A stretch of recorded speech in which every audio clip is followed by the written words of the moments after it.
Welcome to Building Relationships Through Remote Learning.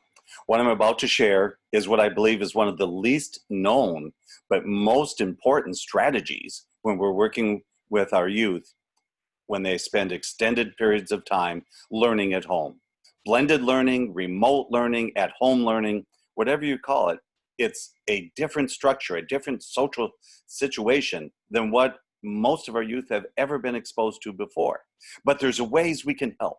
Ways we can help them feel more comfortable, more confident, and help build their abilities to relate with each other while still continuing our academics. And that's what this presentation is about. We want to make sure that this fall is going to be different. We're going to have students in class some days, and we're going to have students at home some days. And we have to be preparing for whatever may happen, perhaps with very, very little notice. And part of that is by interacting with every student every day. This happens pretty much automatically when we're face-to-face in the classroom. Though sometimes we miss a kid, and we've got to watch out for that, it's pretty easy to speak or talk or help each student as they come into class, or as you're circulating during the class period, as you're calling on them with questions or they're asking their own questions. Interactions happen naturally in a face-to-face classroom, but they are not nearly as natural in a remote learning environment. And that's what we're going to be talking about, is some of the strategies to help with that. And one of those strategies is that you post all of your homework assignments online, helping students know this is where I can get information. This is where my teacher is communicating with me, can be a very reassuring, a base, a solid foundation for helping our students survive and even thrive in an at-home learning environment. Posting those assignments online are the first step in helping our students do well, socially, emotionally, and academically. And we want to relate to students for every one of those assignments. After all, that's what they're expecting of us. We're teachers, and they are expecting us to teach them. Some a little bit more willingly than others, some a little bit more enthusiastically, but that is what they're expecting us. And as we help provide that base, that consistency, that this is what life is like today, and I am still here. The I care about you contact. This is different than posting assignments. And the I care is that you know that student as a person. That yes, we do want to relate to them about assignments on time. We want to stress assignments being in on time and at the level of performance that we are expecting from them. But we also want to make sure those students know we care about them as individuals. We recognize that many of them have really been impacted by this whole COVID-19, whether it's, not able to participate in sports to the level that they had, maybe a friend or relative that's become ill, helping understand and deal with the fact maybe their parents have been home with them a lot more because the parent themselves may be working at home some or many days. We want to make students know, help make sure that students know we do care about all of these things that are impacting their lives. My first and foremost concern is for you as a student, you as a person. Academics are extremely important, and that's our main set of interactions. But first, I need to know, and I'm here to help you be safe, make sure you have the food you need, make sure that questions that you may have about everyday living are getting answered. If a student comes to you with something that you're not sure how to deal with, and they probably will, talk to your principal, talk to your guidance counselors, and let the student know, hey, I'm not sure how to deal with this situation, but I am here to help you, and we're going to follow up, and we're going to do the best we can to assist with whatever's going on in your life right now. That I care contact. And so now I'm going to spend a few minutes talking about some of these concepts in a little bit more detail. Classroom rules. I want to make sure that every student knows what's expected in my class. I do that in a regular face-to-face class, and I do it in my distance classes as well. And those rules really should be pretty much the same. I want to make sure that my students know that work is due on time, that they can ask for help if they need it. And here's something I'm going to talk a little bit more about, but office hours.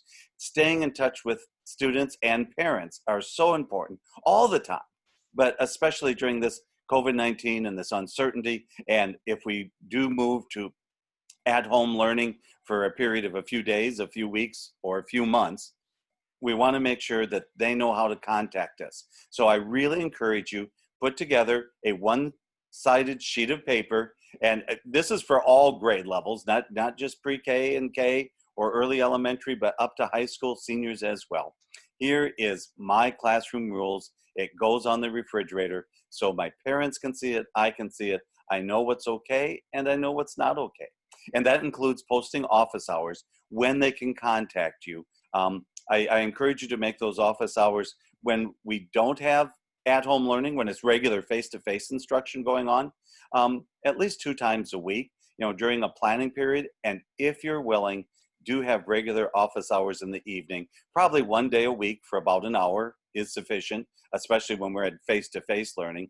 Then if you're willing, you set a time, maybe 6:30 to 7:30 p.m., 6 to 7, 7 to 8, something when the working parents can contact you. They can contact you by phone, not your personal phone, but through using a phone call that's possible to be arranged through your online video source.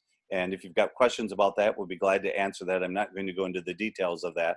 But when through online videos themselves, an opportunity for them, the parents, to contact you by live video, and of course by email as well. And I really do encourage you to establish guidelines. This is where I'm available live.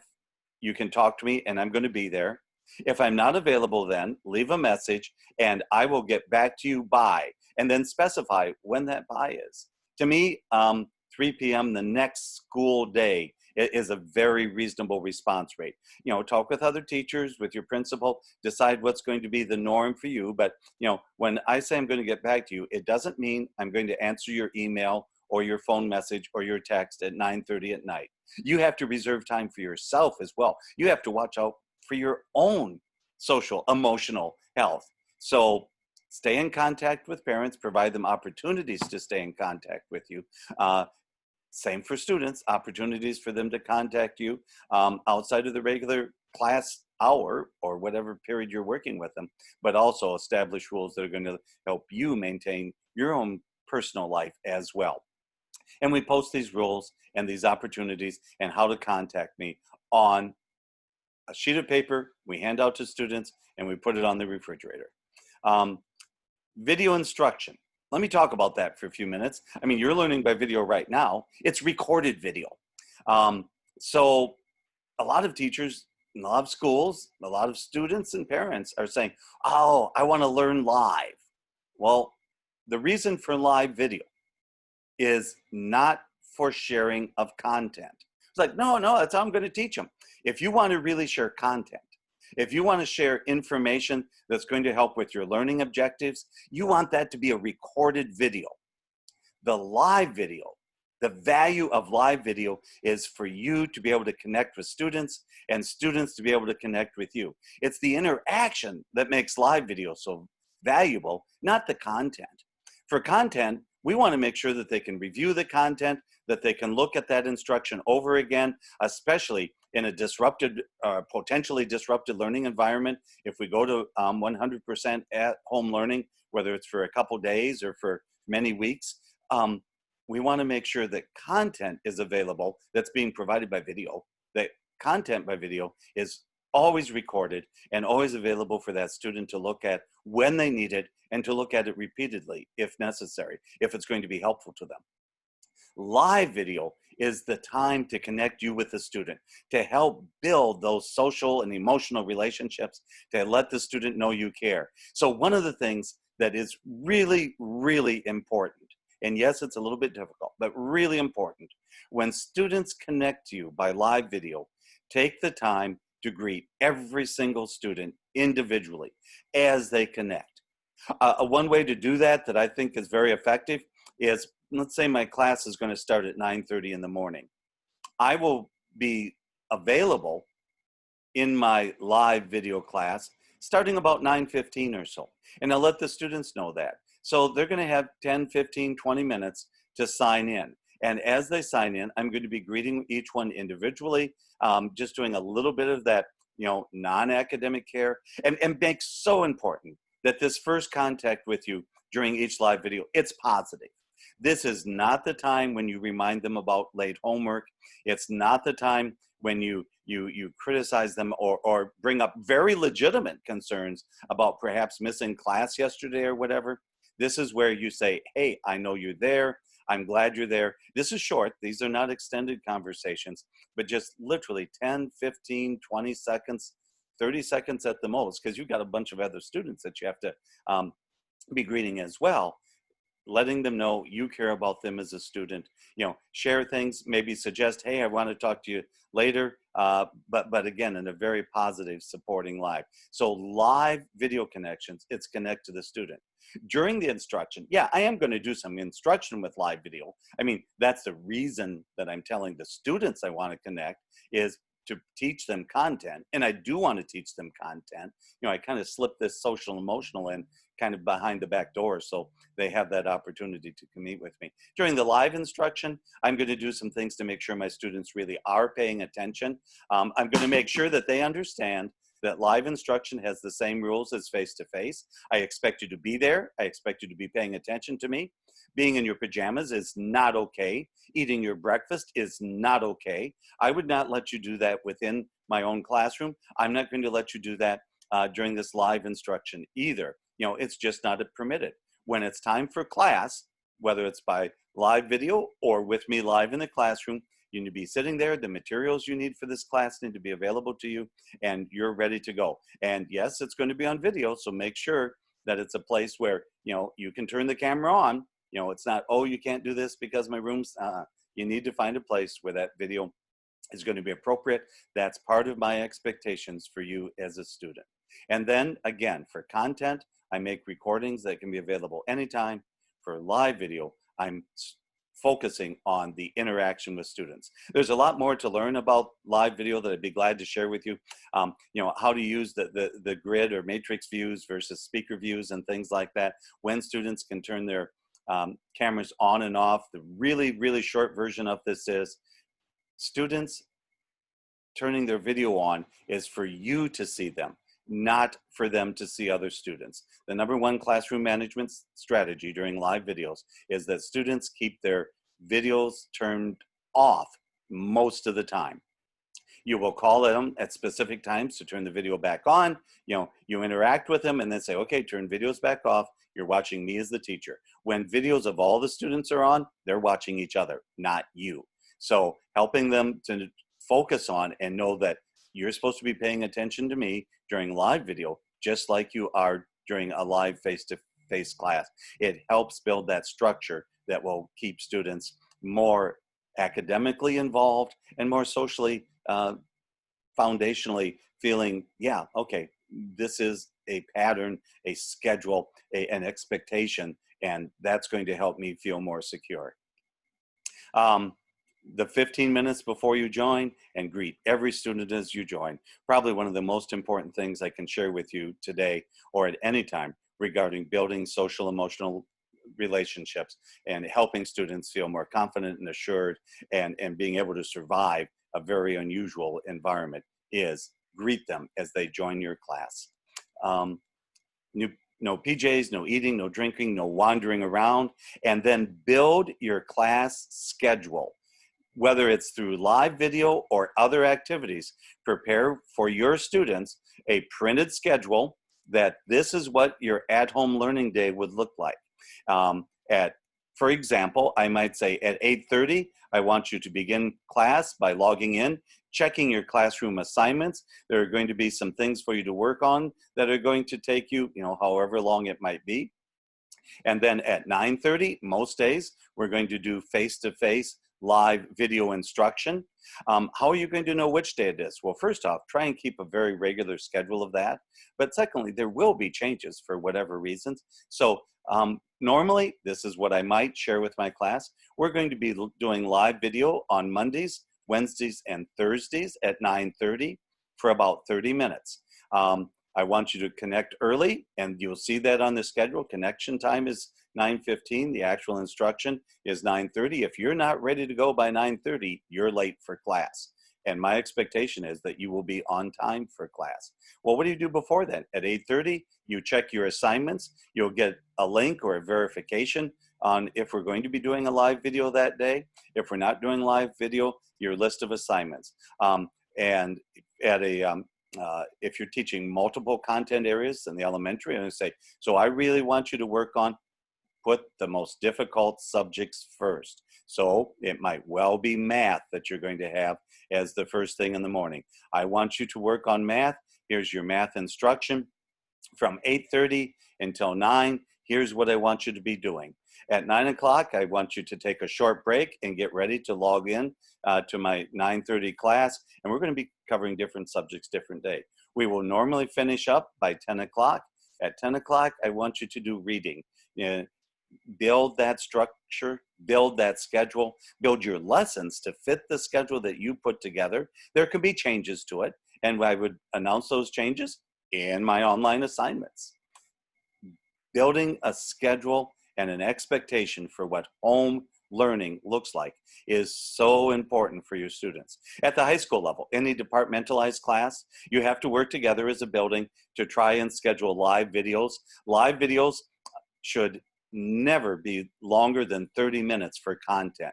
Students lose interest, and frankly, 15 minutes is a much better guideline for these live videos. That's the length of time that we can typically expect middle school to high school students to be paying attention at best. For younger kids, we may want those live video instructional components to be more like 5 minutes. I might do 2 or 3 5 minutes, so I might do 5, 6, 7, 8 and give them a short break or something to work on, and then come back and do another 5, 6, 7, 8 minutes. It depends on your class and your teaching style, but the live instructional pieces need to be kept fairly short, and I want to record each one so they can go back and look at it either. And this is going to be part of the day-long schedule.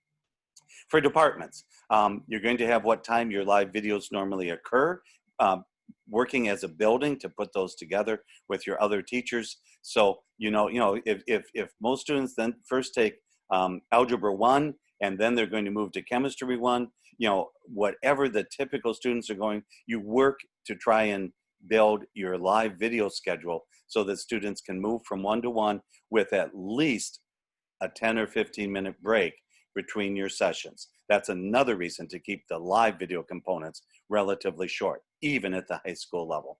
Content can be longer than that, but the live video, 15 minutes is really kind of the sweet spot for that. Additional time at the beginning to get connected, additional time afterwards for questions and individual follow-up, and then that 15 minutes in the middle, which is my actual content presentation.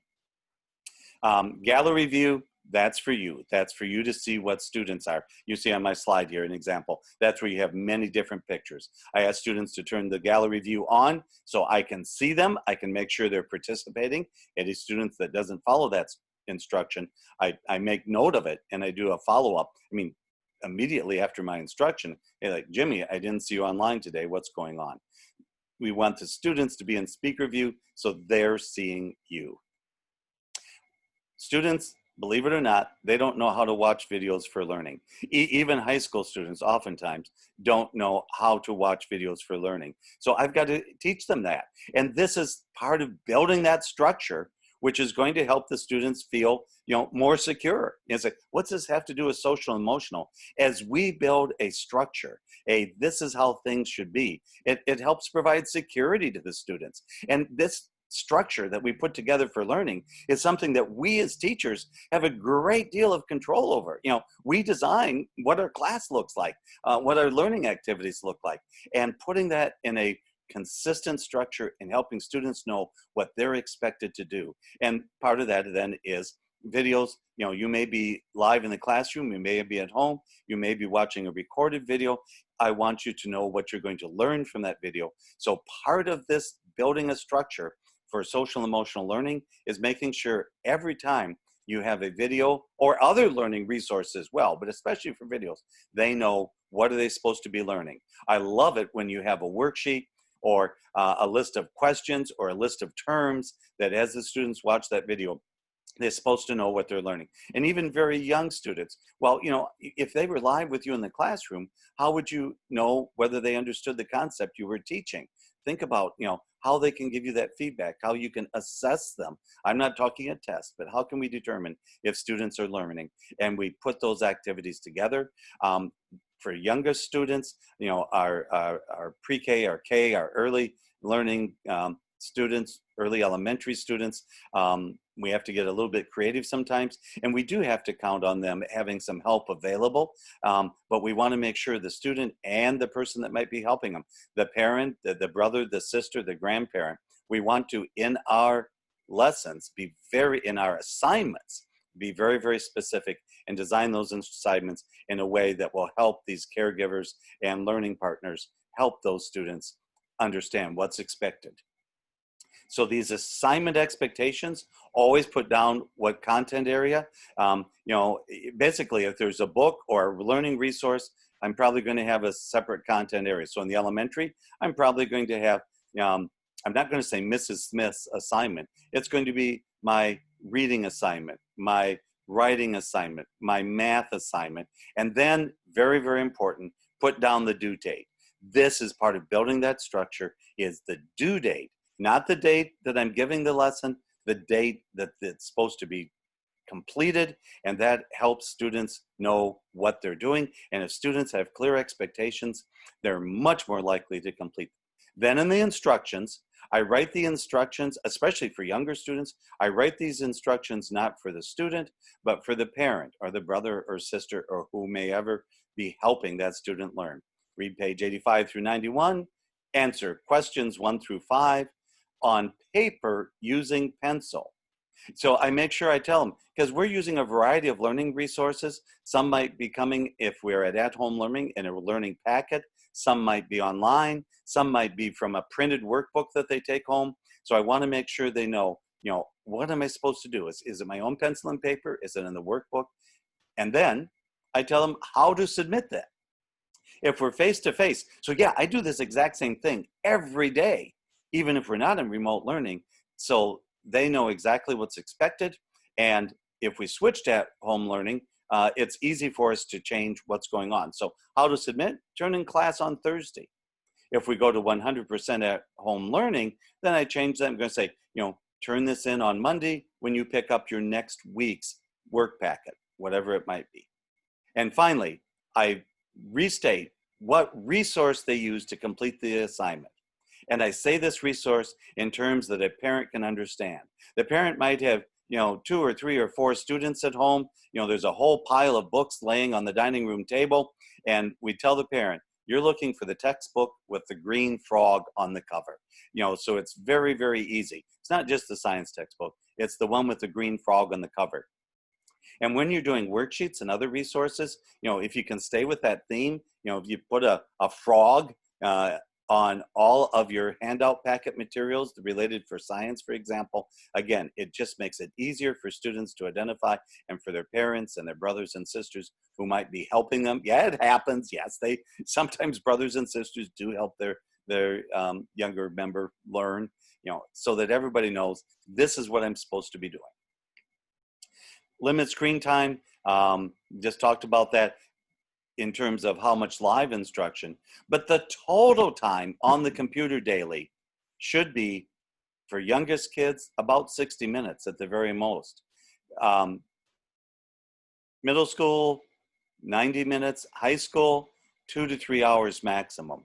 We need a variety of instructional methods, and we don't want them doing all of their learning on the computer. It gets boring, and we see a very steep fatigue factor. Plus, there's some physiological factors, especially with younger kids, where the research is very, very clear. Too much time on the devices is not good for them. We need to have some paper and pencil activities, some creative activities, yes, some watching videos and some live interaction, but we want to make sure with the younger students that we keep that total time on the device down. Like, how can I possibly do this? Well, you have to work on it, and as we do to at-home learning, we may be pushing those maximum recommendations to the limit, but still make sure that as you're doing your assignments, it's not all on the computer. The resources might be there, but the work, the activity is going to involve things that still involve not staring at the screen. Assignments at home should usually be a low point value, but worth some points. We really focus on mastery. Look, if you don't do this well enough, remember I mentioned about checking back with the student on every single assignment? Well, as we're doing this, as we're verifying that they're getting the assignments in, we're also saying, here's the standard I'm looking for. And if you don't meet that standard, you're going to have to turn it in again. Now, I know that's hard. From a teacher standpoint, that means I'm grading something 2 or 3 or 4 times. So frankly, you may want to make those assignments, especially earlier in the year, and especially early in 100% at-home learning, make those assignments fairly easy, honestly. It's still related to the content, my learning objectives, but things that if the students are paying even just a little bit of attention, they're going to be able to get them right.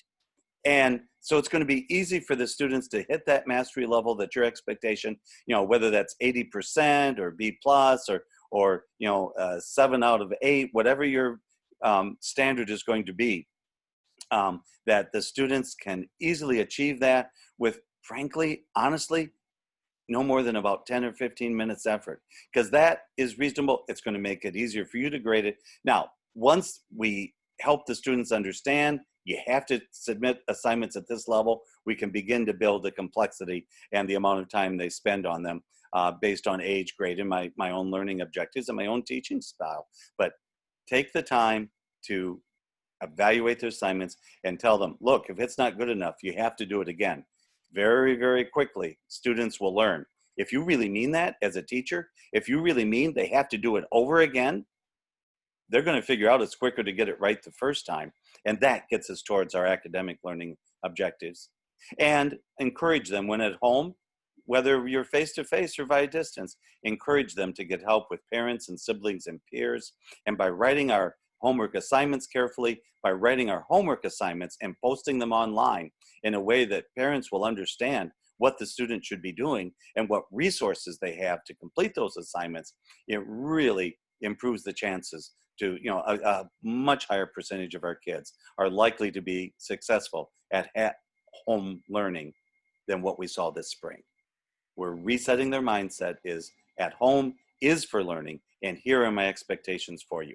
Staying in touch with parents, super important. I already mentioned some office hours where you're going to be available to the student by live video, I hope, by telephone, not your personal telephone, but by telephone through the school or through a phone number that's available through the live video connections.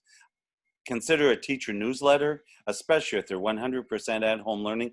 Just one page once a week is just about the right time. And you just, what's coming on, what our students learning, what resources are going to be due next week. Remind them in that newsletter of how they can contact you if they have questions. Cell phones, think about how parents might be able to contact you using their cell phones. And I've got an example here. Do you know that you can send parents text messages? They receive it as a text. You send it as an email. And when they reply to you, it comes to you as an email. If you'd like to try that, try that right now. This is, pretend I'm a parent. This is my parent, personal cell phone, 419-260-2147. All Verizon phone numbers, you add this code at vtex.com, and the Verizon cell phone user, you send it as an email, I get it as a text. When I reply, I'm replying to the text, and you get it as an email. It's absolutely amazing. Every cell phone carrier has a code. And, T-Mobile, AT&T, all of Sprint, all of the different carriers have a code, and you put that in the phone number. We have a separate video if you'd like to learn more about that, or give us a call, and we'll be glad to help you set this up if this is something that makes sense to you. We are expecting some students will have limited Wi-Fi. The state of Ohio and your district is working hard to make sure every student, every home has at least some Wi-Fi connectivity, but how much? This is another reason to keep those live videos short so that homes with limited Wi-Fi, or maybe several students sharing the Wi-Fi, will have the best opportunity to get at least those 15 minutes, 2 or 3 or 5 times a week, more like 3 or 4 is kind of the, every day it gets boring. Once a week isn't enough. So, 2 or 3 times a week is kind of, usually the best practice strategy for live videos with students, but we keep them short. So those homes with limited Wi-Fi and multiple students trying to get on the Wi-Fi, there's 2 or 3 or 4 kids in that family. So we want to design our instruction so it allows for the use of Wi-Fi, but it limits it. We know these kids are not going to have unlimited bandwidth. You might have issues with this at your house yourself. So keep that in mind as we design these lessons. And the most critical factor of that is that we limit our live video instructional time. A lot of what I'm sharing with you today is right out of PBIS. You've probably already had instruction in positive behavioral interventions and support. Well, there's a version of this that works for remote learning, and I'm sharing some of those strategies with you right now. Clear expectations, make sure whether it's in the classroom or at home, this is what I'm expecting. If you'd like to learn more about this, there's a really good online resource. It's short, it's readable. It's not one of these massive research studies. It's called Creating a PBIS Behavioral Teaching Matrix for Remote Learning. Just a few pages long, and it's really got some good ideas. And you can just search pbis.org, PBIS.org, remote learning for this and other resources. There are some really good ideas out there that make a difference in our students' behavior, whether they're with us face-to-face or whether they're learning at home for extended period of time. Classroom rules: if it's not okay in the classroom, it's not okay for learning at home. Pajamas aren't okay face-to-face in the classroom. They're not okay during learning time at home.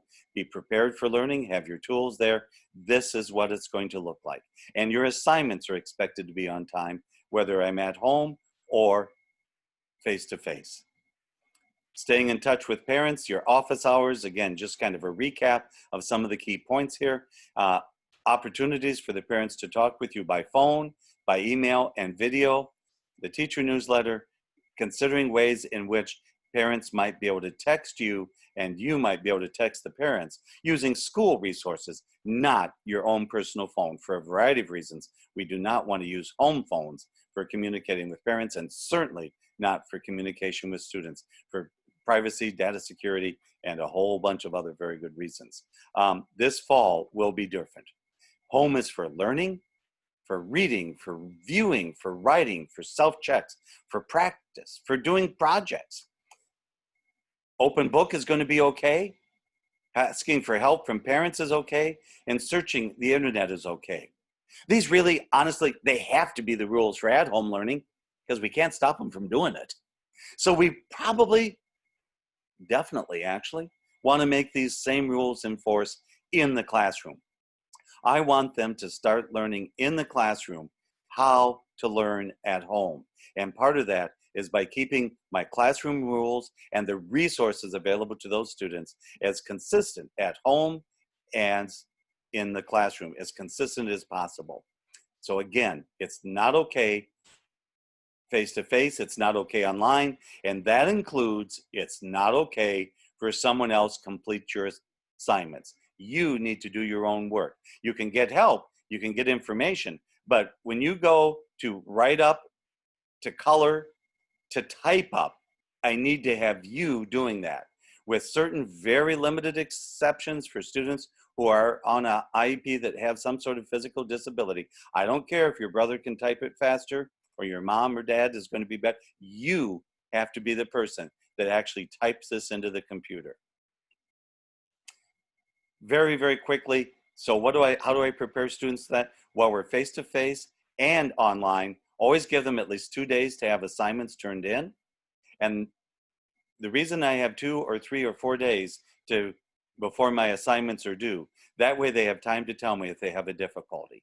And if you let me know, so if this is Wednesday and the assignment's due Friday, all right, if you have problems with this assignment, if you can't watch the video, if you can't open the worksheet, you let me know on Thursday.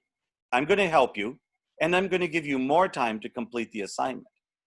If you wait till Friday to tell me, remember, I give it on Wednesday, the assignment's due Friday.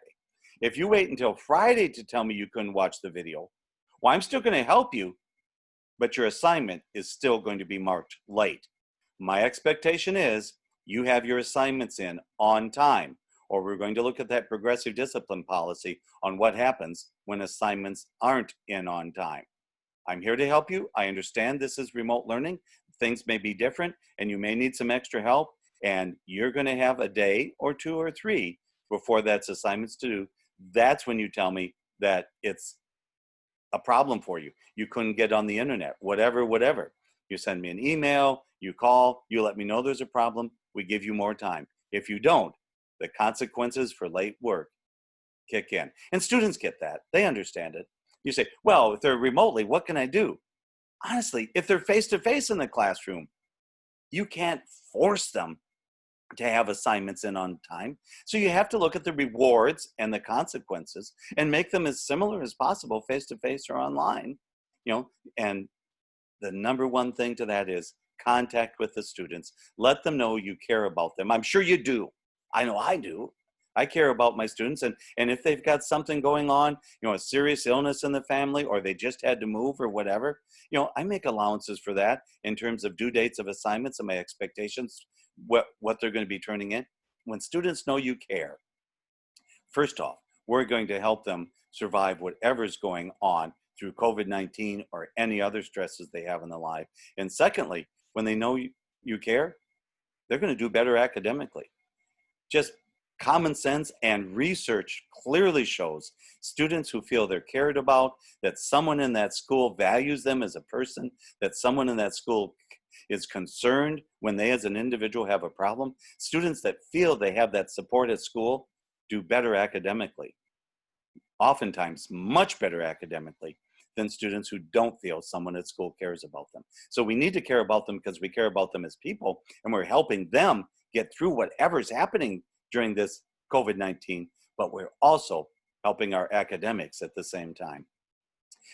Online learning, we want them to, while they're still in the classroom, log in to check assignments, make sure they can click on links. They watch you teaching by live video in the classroom. That also helps to build this connection. If they see you teaching face-to-face, and this is especially true for younger children, if they see you in the classroom for real live, but they also see your image up on the screen, it helps build that mental connections that, okay, even if I'm at home, my teacher's still there.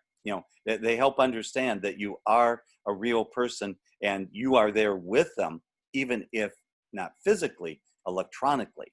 It's a surprisingly important concept, especially for younger children, to understand that that person on the screen really can see and hear them, both face-to-face as well as when we go by distance if we have to. Make sure that whatever assessments you're going to use when they're by distance, you've tried those same assessments in the classroom. Get those learning packets together. It can be a small one, but whatever you're going to be doing when they're at a distance, practice it when they're face-to-face, and nothing is more critical to that than making sure they know how the assessment process is going to work. Quizzes, tests, worksheets, workbooks, give them an assignment exactly as if they were at home and have them submit it exactly as if they were at home in the classroom. Practice live video, how to participate, how to change the screen layout to the grid or matrix view, to the speaker view. Make sure they know how to turn their microphone on and off, how to turn their video on and off. And again, we practice that when they're face-to-face. And we make sure they know how to look at recorded videos, how to click on it, how to rewind, and so forth. It seems pretty obvious, but you'd be surprised in almost every class, at least 2 or 3 students weren't sure how to rewind a video, how to start it over. It's something that they think they know how to do because of watching, YouTube or Twitter or whatever. But when it gets to using your own video, it's like, oh, okay. Because we really want them to use those skills. We don't want them to just watch the cat video and have it go away. We want them to be able to review our videos and understand, change volume, all those kind of things. So we have to have them practice doing recorded videos as well as participating in live face-to-face videos. And then whatever specific classroom tools you might be using. If you have additional tools that you're sharing with students, online calculators, writing using Google Docs, research tools, whatever tools that are going to be on the computer, as well as physical tools, whatever we're going to have them be using by a distance, have them use in the classroom. Special note for math people, because a particular problem is the calculator. If when they go, if we have to 100% at home learning, if they're going to have a calculator available to them, that's great. With a physical calculator, we know there are some advantages to physical versus on computer calculators. Then have them use that calculator and make sure you have a plan on how that calculator is going to be available to them at home. If they will not have a calculator available to them at home, an actual physical calculator, then make sure you spend repeatedly, several times a week, practice using the online calculator that they would at home. Best practice, if you can do it, every student has a real calculator that they're going to be carrying around with them and in the classroom and using every time. I'm using it for math, and that same calculator would be able to go home with them. That's the best practice. If that's not possible, if they're going to have to use an online calculator at home, make sure you use that online calculator on a regular basis. And the same concept applies to whatever remote learning tools that you might be using within your classroom. Internet safety, I have to mention that briefly. Make sure that you talk to students about internet safety. You as a teacher, you may want to spend a little bit of time talking about what is a threat, and safety issues still exist, whether we're face-to-face or at home. We have to think about sexual threats, sexting, and the other behaviors that can have such an impact, really with all students, but especially our middle school and high school students. Suicide, and how social media can, in some cases, help, unfortunately, encourage students to depression and suicide.